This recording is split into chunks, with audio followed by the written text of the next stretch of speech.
نحمده ونصلي على رسوله الكريم اما بعد فاعوذ بالله من الشيطان الرجيم بسم الله الرحمن الرحيم رب اشرح لي صدري ويسر لي امري واحلل عقدة من لساني يفقهوا قولي. سورۃ الطور. مغرب کی نماز میں آپ صلی اللہ علیہ وسلم اس کو پڑھا کرتے تھے. طور ایک پہاڑ ہے جس پر اللہ تعالیٰ نے موسیٰ علیہ السلام کو نبوت سے سرفراز فرمایا تھا. اسے طور سینا بھی کہا جاتا ہے. اللہ نے اسی شرف کی بنا پر کہ اس پہاڑ کو ایک شرف حاصل ہوا کہ اس میں ایک نبی کو نبوت عطا کی. اب دیکھیں کہ وہ جگہ بھی بڑی معزز ہو جاتی ہیں جہاں پر کوئی عزت والا کام کیا جائے، اور وہ جگہ بھی رسوا ہو جاتی ہیں جہاں کوئی رسوا کن کام کیا جائے. تو پہاڑ تو ہر پہاڑ جیسا ہے جیسے اور بہت سے پہاڑ ہیں، لیکن پہاڑ بھی چن لیے گئے. تو جس جگہ پر بھی اللہ کا ذکر بلند ہوتا ہے، جس جگہ اس کا نام بلند ہوتا ہے، وہ جگہ چنی ہوئی ہوتی ہے، وہ خطہ چنا ہوا ہوتا ہے. وہ جگہ بھی اپنے اوپر رشک کرتی ہے، وہ چیزیں اپنے اوپر رشک کرتی ہیں جن پہ اللہ کا ذکر ہوتا ہے. اس لیے یہاں پر اللہ تعالیٰ نے جو پہاڑ کی قسم کھائی ہے تو اس کی اہمیت کی وجہ سے اور اس کو گواہ بنا کے ایک بات کی گئی ہے.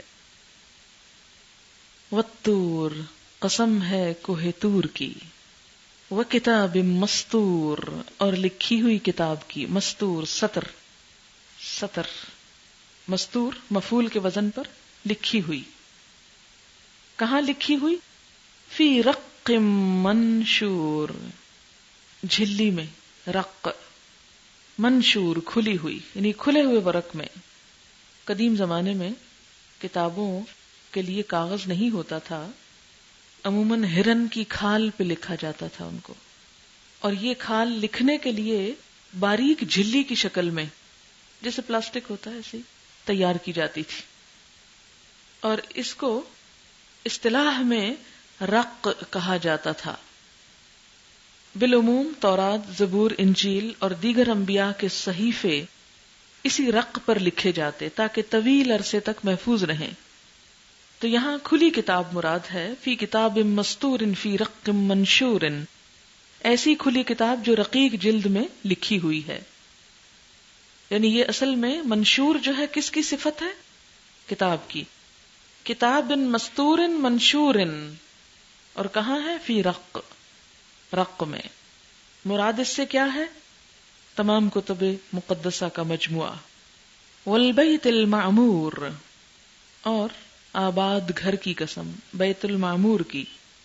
مراد اس سے کیا ہے؟ خانہ کعبہ جو ہر وقت آباد ہوتا ہے. آدھی رات کو جائیں، صبح سویرے جائیں، تپتی دوپہر کو جائیں، شام کو جائیں، جب جائیں آباد ہی آباد ہے.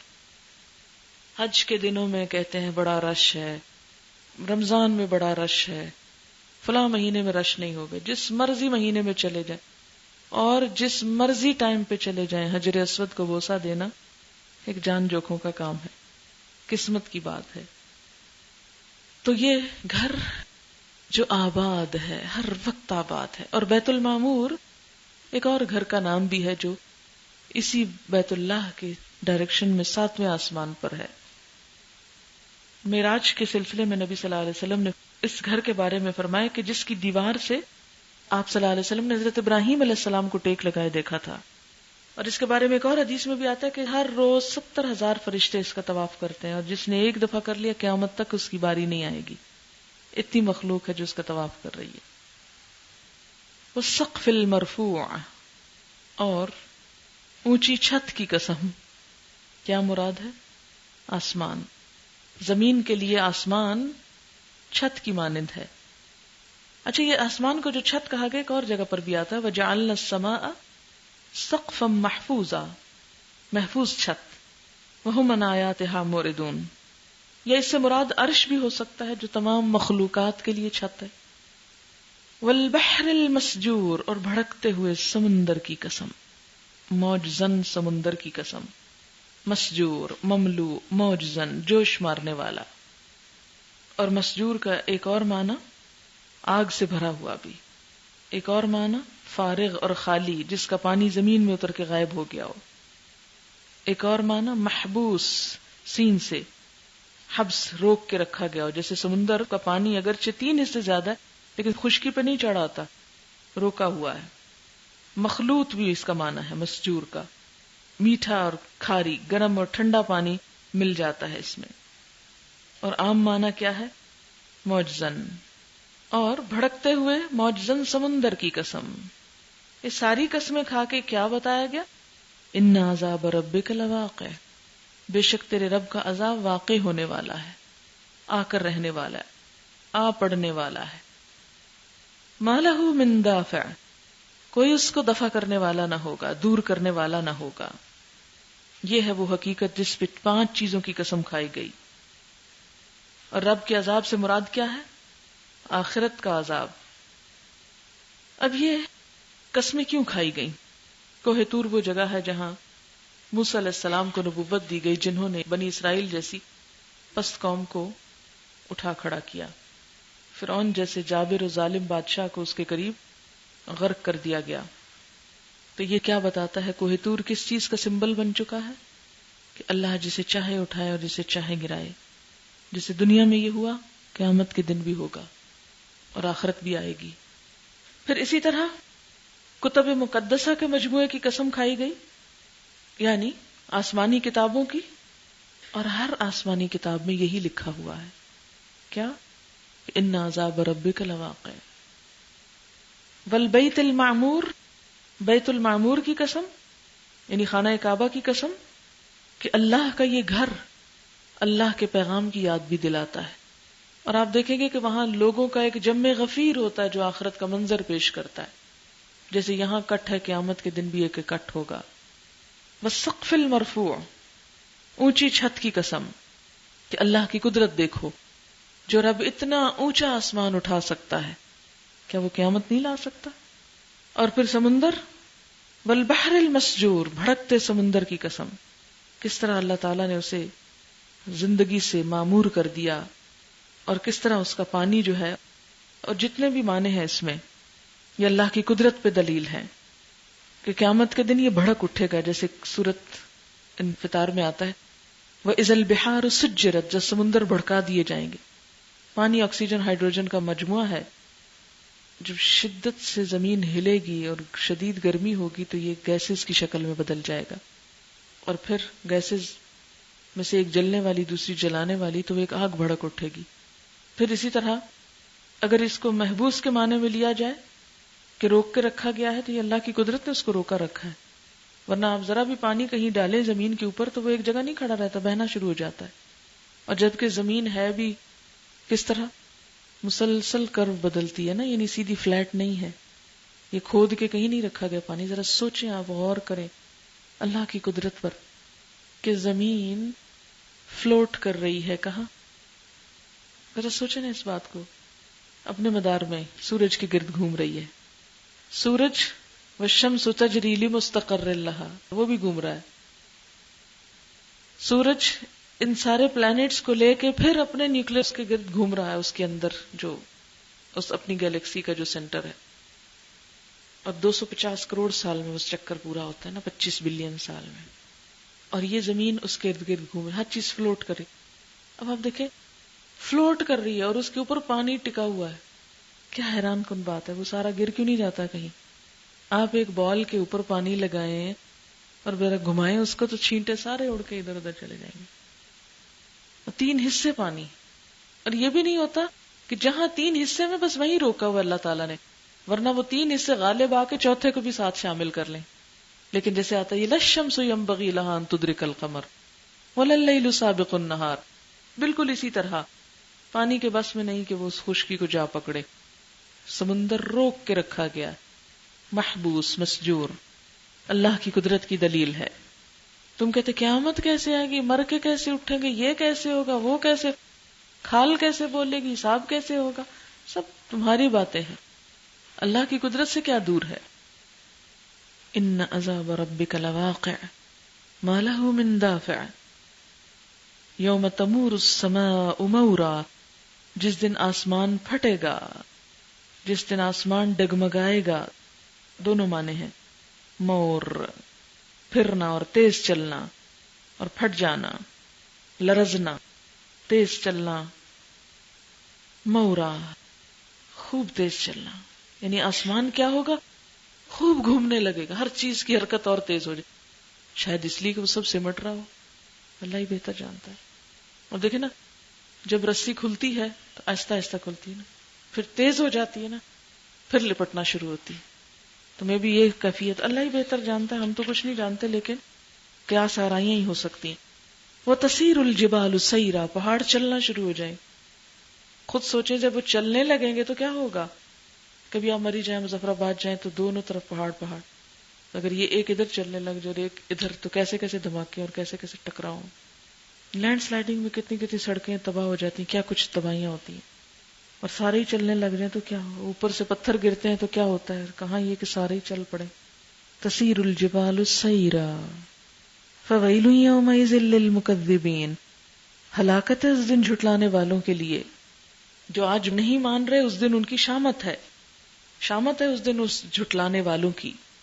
الذین هم فی خوض یلعبون، وہ جو کھیل کے طور پہ حجت بازیوں میں لگے ہوئے ہیں، یعنی نبی صلی اللہ علیہ وسلم سے آخرت کے موضوع پہ بات کرتے ہیں تو کیا کرتے ہیں، بس ایک بحث بازی۔ آج آپ دیکھیں ہمارے انٹلیکچوئلز بھی کیا کرتے ہیں، آخرت کے امکانات پہ بڑی سائنٹیفک قسم کی باتیں کرتے ہیں، مگر محسوس نہیں کرتے اس دن ہمارا حال کیا ہوگا۔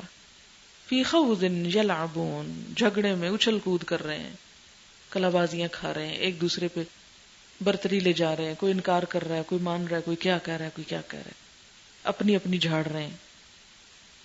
یوم یدعون الی نار جہنم دعا، جس دن وہ دھکے دیے جائیں گے جہنم کی آگ میں، دھکے دیے جانا، دع کہتے ہیں سختی اور شدت کے ساتھ دفع کرنا، دھکیلنا۔